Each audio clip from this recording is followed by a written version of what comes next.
అందరికీ నమస్తే. ఈరోజు మనతో ఉన్నారు ప్రముఖ జ్యోతిష్య నిపుణులు జంధ్యాల శాస్త్రి గురూజీ గారు మనతో ఉన్నారు. 2023 సంవత్సరంలో ఏ రాశి వారికి ఏ విధంగా ఉండబోతుంది, జనవరి మాసంలో వాళ్ళు ఏ విధమైనటువంటి పరిహారాలు చేసుకోవాలి, వాళ్ళకి ఏ విధంగా ఉండబోతుంది అనేటువంటి అంశాలన్నీ కూడా మనం గురూజీతో మాట్లాడి తెలుసుకుందాం. గురూజీ నమస్తే. గ్రహం మూలం సర్వం జగత్, గ్రహదేవాయ నమః. సర్వజ్ఞులైనటువంటి భక్తకోటికి ప్రథంగా రాసుల గురించి నేను ఏ రాశికారసి వివరించే ముందు మీకు ప్రథంగా కూడాను 2 మాటలు తెలుసుకోవాల్సిన విషయాలు ఉన్నాయి. సర్వభక్తకోటి కూడాను ఈ విషయాన్ని అర్థం చేసుకోండి. ఏదైనా నీవు చెయ్యింది నీకు ఏదీ రాదు, నీవు చేస్తే రాకుండా పోయేది అంటూ ఉండదు. ఇది ప్రథమ నినాదంగా పెట్టుకోండి. ఎప్పుడు కూడాను నిరుత్సవుడవాకండి, నిరాశ చెందవాకండి, నిస్సులకు లోనవ్వాకండి, ఆత్మవిశ్వాసాన్ని వెన్నాడవాకండి, నెగటివ్గా ఆలోచించవాకండి, జీవితాన్ని గురించి నెగటివ్గా ఆలోచించవాకండి. ఎట్టి పరిస్థితుల్లో కూడా విజయం మందైనటువంటి ఎప్పుడు ఒక కాన్ఫిడెంట్గా మనం మైండ్ సెట్ని పెట్టుకోగలిగితే విజయం వస్తుంది. ఆ విజయం సాధించాలంటే ఉన్నతమైనటువంటి మూఢనమ్మకాల జోలికి పోకుండా ఉన్నతమైనటువంటి శాస్త్ర పరిజ్ఞానంతో గురుముఖంగా మనకున్న జాతక రీత్యా ఏ గ్రహాలు ఏ స్థితిలో ఉన్నాయి, ఇప్పుడు రాసులు చెప్తున్నాం, దాని పరిహారాలు చెప్తాను, వీటన్నీ పాటిస్తూ ఇంకా లోతుగా విషయాలు తెలుసుకొని దాని సమృద్ధిగా గనక ఎవరైతే దాని పరిష్కారాలు చేసుకుంటారో వారికి సంపూర్ణ స్థితి కలుగుతుందని నా 40 సంవత్సరాల అనుభవంతో చెప్తున్న మాట. దీన్ని ప్రయత్నం సాధించండి. సర్వభక్త కోటికి కూడాను ఈ ఒక మాట ఉంచుకోండి. మీ జీవితం మీ చేతిలోనే ఉంటుంది తప్ప ఎవరి చేతిలో ఉండదు.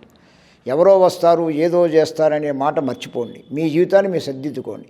యోగం మీ చేతిలో ఉంటుంది, అవయోగం కూడా మీ చేతిలో ఉంటుంది.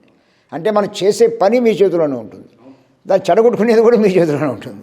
ఆ అవయోగాన్ని నుంచి యోగంగా ఎలా మార్చుకోవాలి అనేదే జ్యోతిష్యం. జ్యోతిష్యం అంటే ఒక వెలుగు.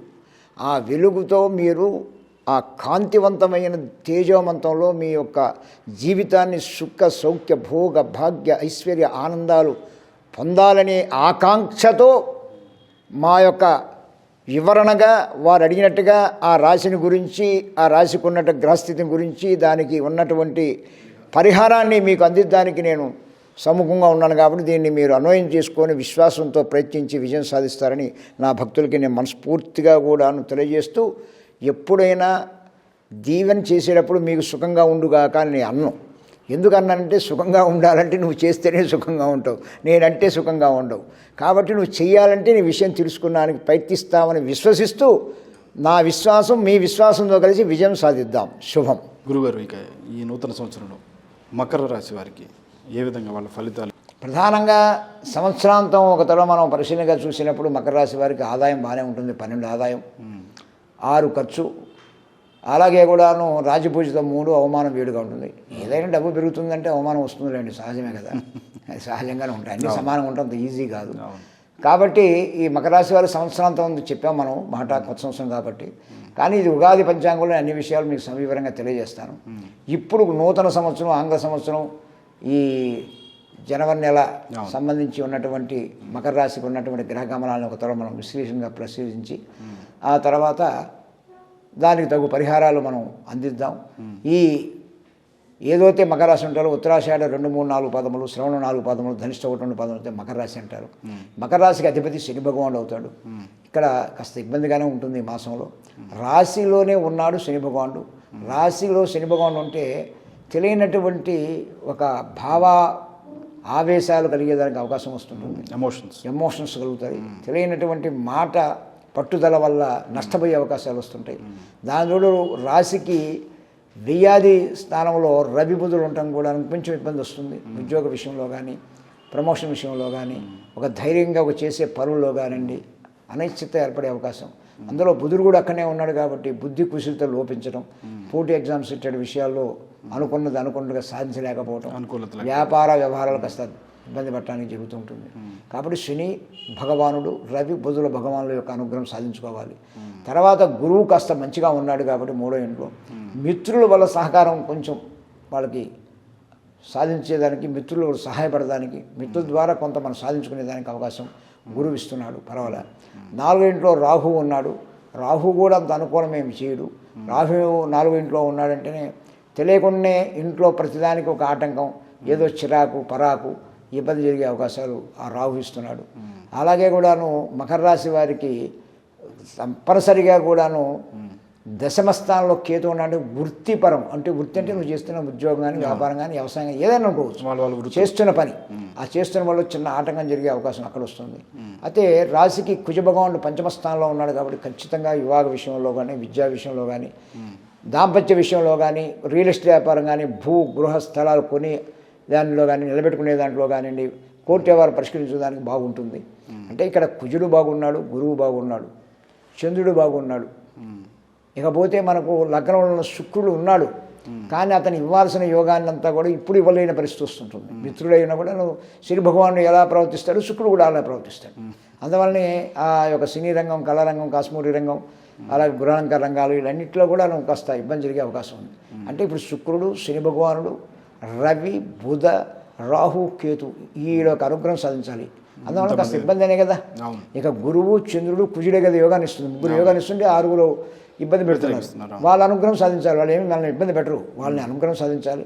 దాని నిమిత్తార్థమే మకర రాశి కలిగిన సర్వభక్త కోడి కూడా చక్కగా కూడాను స్త్రీ పురుషులు ఎవరైనా సరే ఉదయం లేసి స్నానం చేసి సూర్యభగవాను ముందుంచుకొని సూర్యభగవాను నమస్కారం, ఇష్టదైవాన్ని, కులదైవం, తరదుని, అత్తమాను, గురువుకి నమస్కారం చేసుకున్న తర్వాత ఇప్పుడు నేను చెప్పినట్టుగా మంత్రాన్ని కనుక మీరు చేసుకోగలిగితే మంచిగానే ఉంటుంది. ఏమి దాని గురించి ఇవ్వాలి.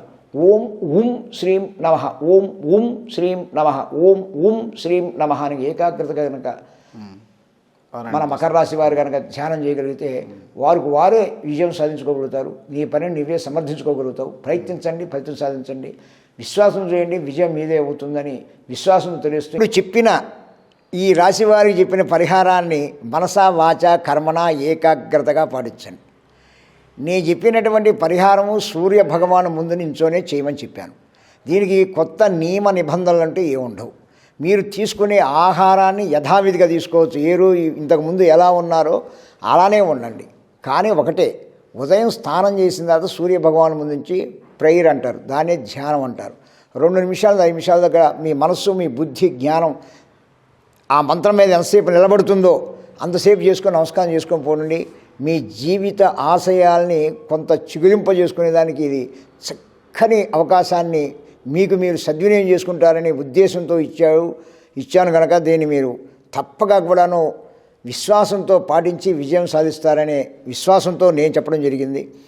అలానే ఇందాక మన వారు చెప్పినట్టు ప్రకారంగా ఇంకా లోతైన విషయాలు, వివాహ విషయంలో దోషం ఎందుకు వస్తుంది, విద్యా విషయంలో దోషం ఎందుకు వస్తుంది, ఉద్యోగ విషయంలో దోషం ఎందుకు వస్తుంది, సంతాన విషయంలో దోషం ఎందుకు వస్తుంది, మనం చేసే వ్యాపార వ్యవహారాల్లో ఎందుకు దోషాలు వస్తాయి, ఒకప్పుడు బ్రహ్మాండంగా ఉండి ఇప్పుడు అన్ఎక్స్పెక్టెడ్గా లాస్ రావడానికి కారణాలు ఎలా ఉంటాయి, ఇంకా మనం చేసేటువంటి విదేశీయానాలు వీటన్నిటిలో ఎందుకు ఆగుతుంది, ఎందుకు ఇబ్బంది పడుతుందని తెలుసుకోవాలని ఆకాంక్ష గనక మీకు ఉంటే మనసా వాచ కర్మణ నా మీద విశ్వాసం మీకు కలిగితే చక్కగా కింద వస్తున్నటువంటి స్లోలో అవుతున్న నెంబర్ల వారిని సంప్రదించి డైరెక్ట్గా మాట్లాడచ్చు.